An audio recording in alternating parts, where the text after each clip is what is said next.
Listen to me. Right now, this moment, this second, you have a choice. I don't care what happened yesterday. I don't care what your environment looks like.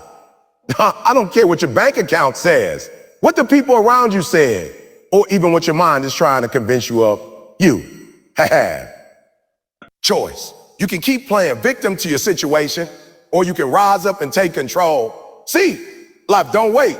Time don't stop. The world's moving with or without you. You either get in the driver's seat or you stay a passenger in your own life, watching opportunities fly by like highway signs. You always have a choice. It might not feel like it in the moment, when everything around you seems chaotic, when the odds are stacked against you, when life keeps throwing one obstacle after another. But the truth remains. Your power lies in your ability to choose. You can choose to react with defeat, or you can choose to rise up and push back with purpose. You can choose to let circumstances define you, or you can choose to define yourself in spite of those circumstances. That choice is your weapon. It is your freedom, and it's always available to you. Most people don't realize how powerful that is. They think their lives are written in stone because of where they were born, what they've been through, or what others have labeled them. They think just because they didn't have support, just because they were raised in dysfunction, just because they made mistakes, that they're locked into a future that looks like their past. But they're not. Nobody is. Every day you wake up with breath in your body, you have a choice. That might mean choosing to forgive when you want to stay bitter. It might mean choosing to get up at 5 a.m. when everything in your body says sleep. It might mean choosing to keep moving forward when quitting would be so much easier. But you still get to choose. Sometimes the choice isn't easy. Sometimes it's choosing between two hard things. It's not always between good and bad. It's between good and great, between fear and faith, between staying comfortable and stepping into the unknown. It takes guts to choose greatness. It takes strength to choose discipline.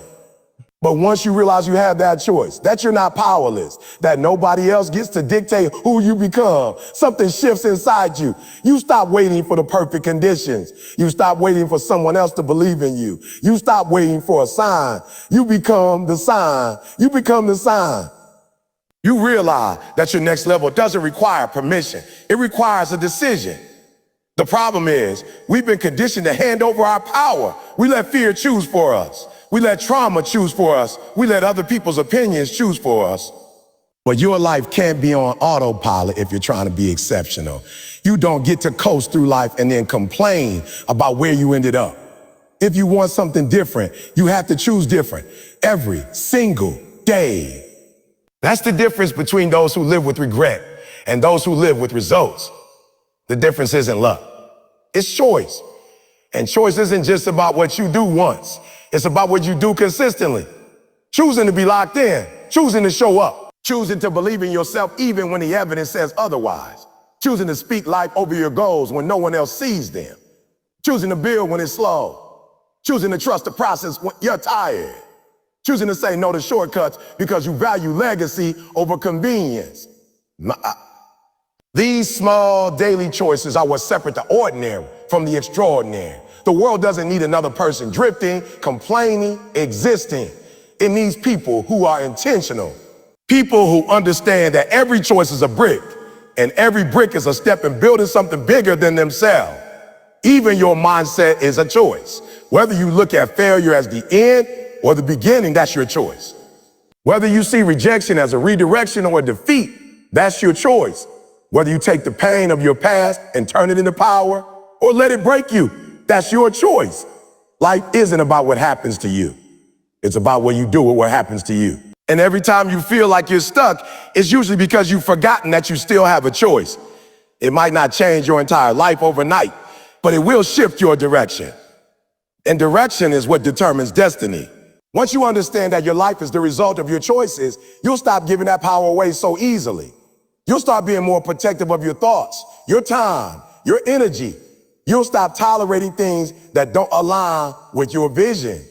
You'll stop making decisions out of fear and start making them from faith. You'll stop letting the past trap you and start letting your purpose guide you. You'll look at hard times not as roadblocks, but as reminders that you still get to choose who you are in the fire. Because that's where control is born, In the moment you realize that no matter how dark it gets, no matter how far you've fallen, you still have the ability to choose your response, your attitude, your actions, and ultimately, your future. Stop playing the victim. That's the hard truth most people don't want to hear, but it's the truth that will set you free. As long as you see yourself as a product of your circumstances, as long as you believe you're helpless in the face of what life throws at you, you'll remain stuck exactly where you are. You don't grow when you blame, and you don't win when you wait for someone else to fix your situation. Taking ownership is uncomfortable, but it's the only path to power. The victim mindset tells you that life happens to you, but the truth is that life happens through you. It moves in the direction of your decisions, not your complaints. It's easy to point fingers. It's easy to say you didn't get the right parents, the right school, the right resources, the right start. It's easy to say people don't support you, that the system is unfair, that your past has handicapped your future. But none of that talk changes anything. You can rehearse your pain for the rest of your life and still end up in the same place. Or you can use it as fuel. Because while you may not be responsible for the wounds, you are responsible for the healing. You are responsible for the rebuild. Nobody else can do that work for you.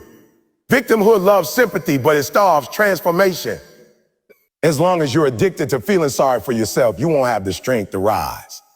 You'll keep getting pulled back down by your own excuses, by your own narrative, by the story you keep repeating about why you can't.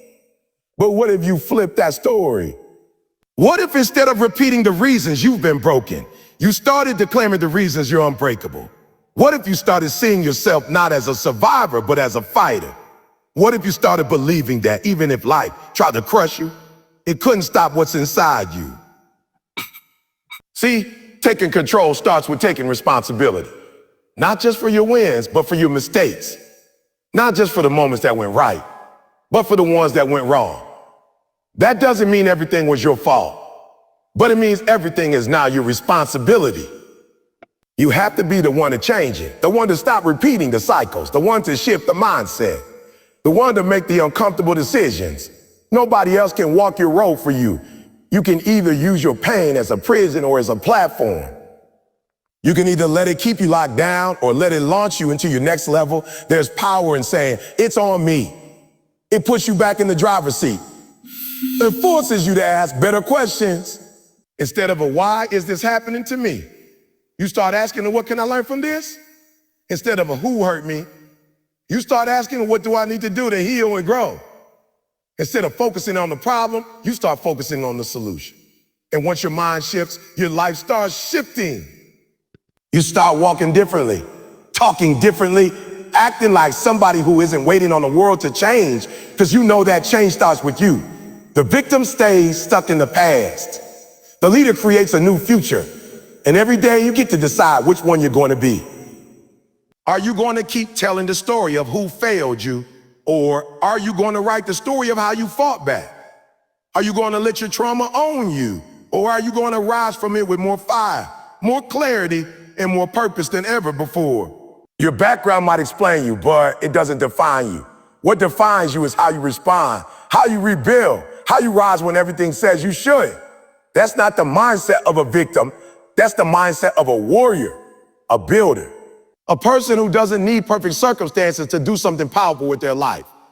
They just need the courage to stop playing small, to stop blaming the world, and to take back the pen and write their own story.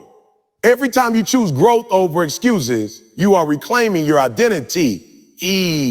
Every time you hold yourself accountable when it would be easier to blame, you are stepping into your higher self. And every time you say, I'm not waiting on a rescue, I am the rescue, you are becoming unstoppable. Because once you stop playing the victim, you stop being controlled by your past and start being fueled by your purpose. Discipline is the gateway to control. It's not talent. It's not motivation. It's not luck. It's discipline. That daily decision to do what needs to be done, even when you don't feel like doing it. That willingness to stay consistent when the hype dies down, when nobody's clapping, when the goal feels a million miles away. Discipline doesn't ask how you feel. It asks what your future needs. It's about showing up when it's hard, locking in when it's boring, and committing when it's inconvenient. Because discipline builds the foundation that motivation alone can't carry. Everybody wants to be successful, but not everyone is willing to be disciplined. Discipline. Everybody wants freedom, but not everyone is willing to pay the price. Because discipline costs. It costs sleep. It costs comfort. It costs indulgence. But what you gain is far greater. You gain control over your direction, over your habits, over your results. When you live without discipline, your life is led by emotion. One bad day and you fall apart. One hard week and you abandon the plan. But when discipline is your standard, you don't let temporary feelings dictate permanent outcomes. You push through the resistance because you've already decided who you are and what you're committed to. It's not about being perfect. It's about being consistent. You won't feel powerful every day, but if you can stay disciplined, you'll become powerful over time. Because discipline compounds. Every small decision to do the right thing, every hour you put in when no one's watching, every time you choose long-term vision over short-term pleasure, it stacks up. And one day the world sees the results and calls it greatness. But you know better. You know it was built in the dark, in the silence, in the moments when giving up would have been easier, but showing up was necessary. Discipline is how you break generational cycles. It's how you rise above average. It's how you move from potential to reality. Talent might get you in the door, but discipline keeps you in the room. Emotion might get you inspired, but discipline keeps you executing. It's the separator. Because everyone has goals, everyone has dreams, but very few have the discipline to do what it takes every single day. To eat right, to train hard, to work late, to study more, to sacrifice fun, to master the small things. The world won't hand you a life you want. You have to build it brick by brick, and discipline is your only tool. And here's the truth. Discipline doesn't come naturally. It's a skill. It's developed. It's earned. You don't wait to feel ready. You train yourself to be ready. You don't wait for perfect timing. You make time work for you. The alarm goes off and you get up. The plan says run and you run. The budget says save and you save. Because discipline isn't about what feels good now. It's about what builds greatness later. It's not about doing what's easy. It's about doing what's necessary. When you look at the people who made it, the ones who built something from nothing, the ones who defy the odds, you'll see a pattern. Not just hunger, not just vision, but ruthless, relentless discipline. They showed up before the sun. They stayed long after others quit. They didn't make excuses. They didn't rely on motivation. They created structure. They embraced discomfort. They repeated small habits every day until those habits rewired their identity. That's what discipline does. It transforms who you are. And when you're disciplined, you stop negotiating with yourself. You stop entertaining distractions. You stop chasing high, you start chasing mastery. You set a standard and refuse to lower it, even when nobody's watching, even when it feels like it's not working, even when you're tired, especially when you're tired, because that's when most people give up, and that's when discipline keeps you going. It's the muscle that carries you when motivation fades. It's the mindset that says, I don't do this because it's easy. I do this because I said I would. That's control. That's the leadership. That's ownership of your life. Because the most powerful version of you isn't the one that's hyped up on emotion. It's the one that's anchored in discipline, doing the work, one step at a time, day after day, until the vision becomes reality. Transformation comes from commitment. Not from a burst of motivation, not from a great idea, not from an emotional high.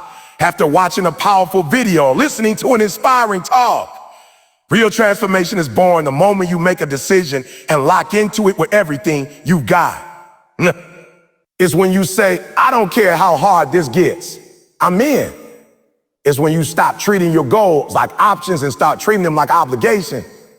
Because as long as something is optional, you'll always leave room for excuses. But when you commit, truly commit, you eliminate the exit strategy. You close the back door. You burn the plan B. Commitment means showing up even when the emotions that got you started have faded away. It means staying focused when distractions pull you from every direction. It means doing the work even when results aren't immediate, even when people aren't applauding, even when progress feels painfully slow. Most people never transform because they never stay long enough in the process. They quit halfway. They expect change to be quick, easy, and convenient. But transformation demands endurance. It demands resilience. It demands that you be more loyal to the vision than to your feeling.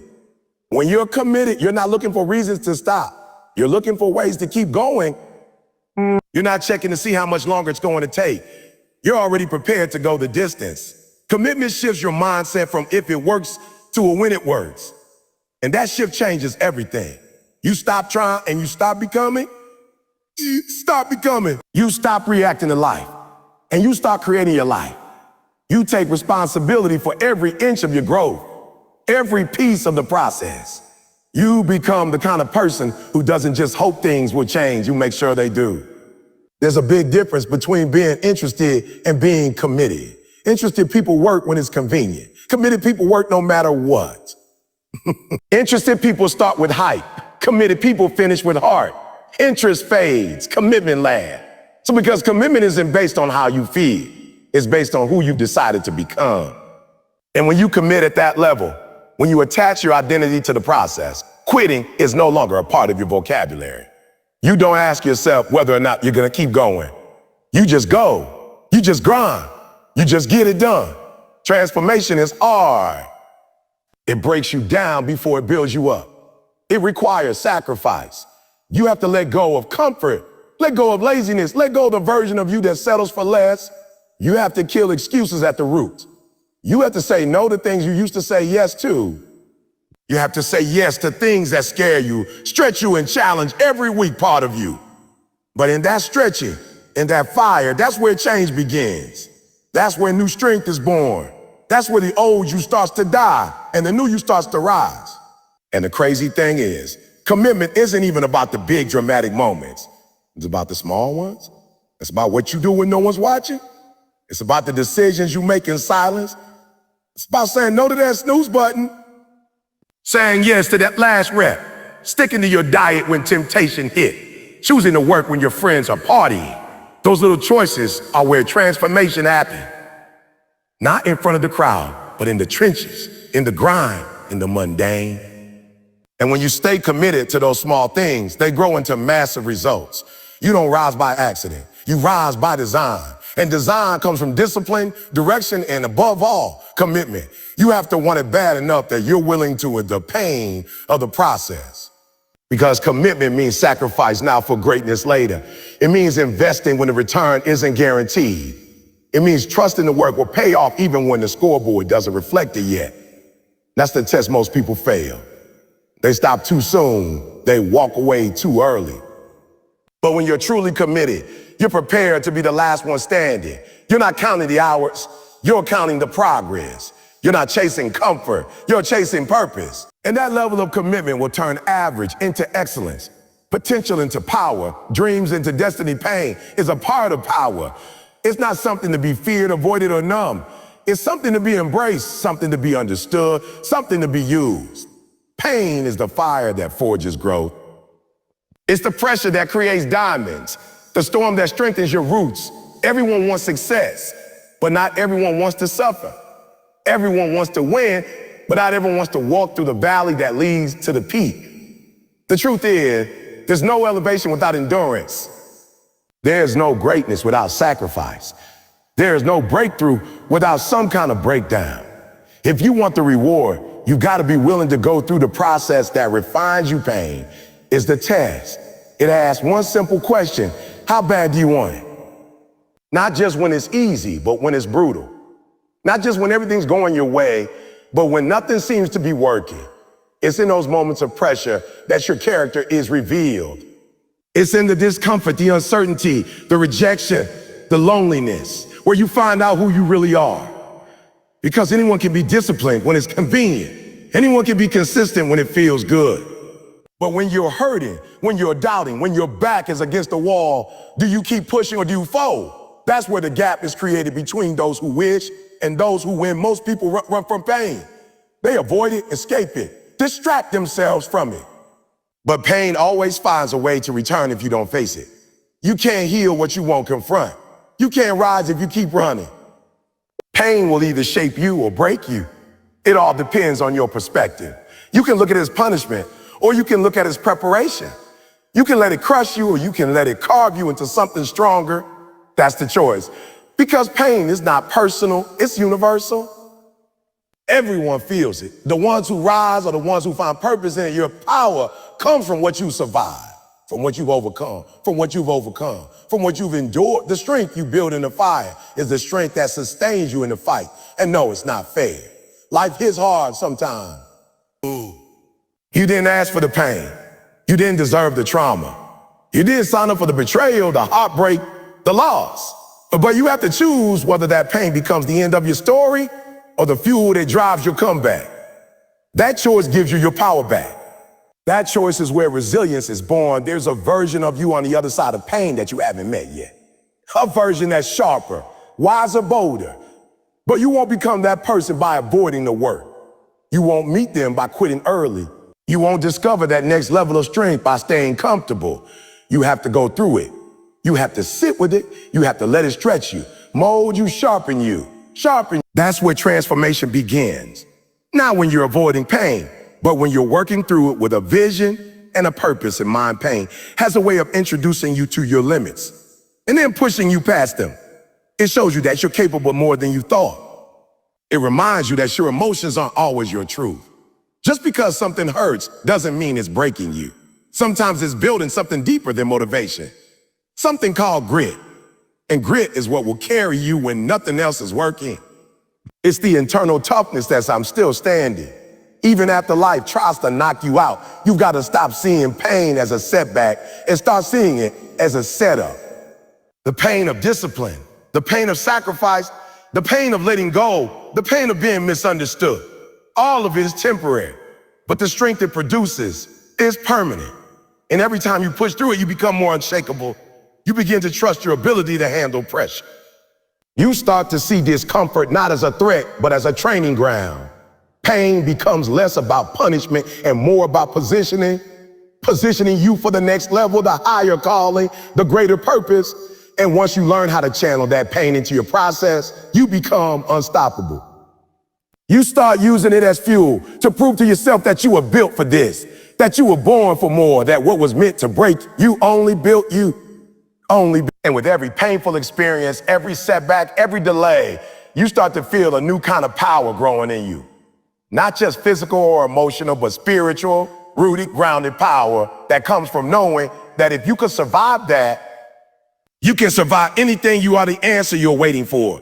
Not the mentor, not the opportunity, not the money, not the approval, not the perfect timing. You. Too many people are sitting on the sidelines of their own lives, waiting for a signal, waiting for someone to recognize them, waiting for someone to give them a chance.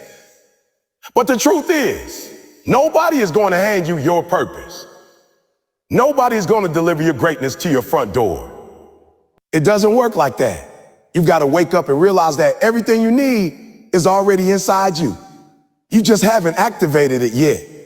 You haven't dug deep enough to uncover it because you keep looking outward for something that has to start inward. The world taught you to wait.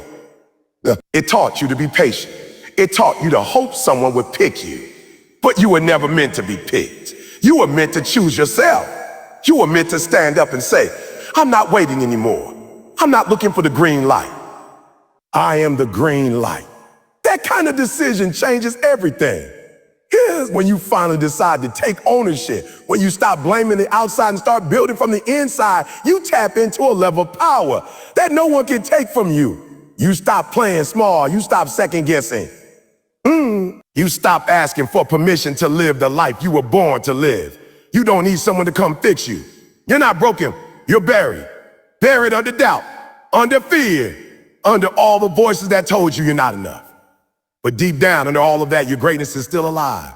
It's not gone. It's just been silenced. And the only way to uncover it is to stop waiting for someone to give you the go-ahead and start taking action. Start doing the work. Start betting on yourself with the kind of belief that said, I might not have it all figured out, but I have everything I need to begin. There will always be reasons to wait. Wait for the right time. Wait until you feel confident. Wait until things settle down. Wait until things settle down. But that's the trap, because life never settles and confidence is built in the doing, not the waiting. You got to move while you're unsure. Act while you're scared. Build while you're still learning. That's how real leaders are made. Not in perfection, but in persistence. Not in guarantees, but in grit. The moment you stop waiting is the moment you stop becoming. And that moment is a choice, a mindset, a declaration that says, I am no longer available for mediocrity. I am no longer waiting to be chosen. I choose me. You don't need more advice. You need more action. You don't need more reassurance. You need more responsibility. You don't need another person to believe in you. You need to believe in yourself so strong that their doubt becomes irrelevant. You need to show up for your life like you're already the one. You need to walk in your calling like you've already arrived, not out of arrogance, but out of alignment. When you realize that everything you're searching for outside is waiting to be unlocked inside, you'll stop chasing and start cultivating. And yes, it's scary to take that kind of ownership. It's scary to be the one who's responsible for the outcome. But that's where your freedom is. Because if it's on you, that means you don't have to wait anymore. You don't have to beg anymore. You don't have to hope someone sees you. You see yourself. You affirm yourself. You affirm yourself. You validate your own vision. And when you live from that place, you stop shrinking. You stop hesitating. You stop trying to blend in when you were born to stand out. This is what separates those who live with regret from those who live with results. The ones who win are not always the smartest, the most talented, or the most connected, or the most connected. They're just the ones who decided to stop waiting and start doing. They're the ones who realized that the power to shift everything was already in their hands. They didn't wait to be empowered. They empowered themselves. They didn't wait to be inspired. They inspired themselves through discipline, through consistency, through belief, through action. And the same is true for you. You don't need to become someone else. You just need to become the version of you that stops holding back, that stops doubting, that stops postponing greatness because of fear or uncertainty. You've got the vision. You've got the voice. You've got the fire. Now all that's left is to stop waiting for change and start being the change you've been hoping would find you. So now it's on you. No more waiting, no more blaming, no more blaming, no more doubting. This is your life, your moment, your time to rise. You've got the power to choose, the courage to commit, the strength to endure, and the fire to transform. You are not here to play small. You are not here to survive. You are here to take control, to lead, to dominate, to build something that outlives you. So stand up, lock in. And from this moment forward, move like the answer you've been waiting for, because you are.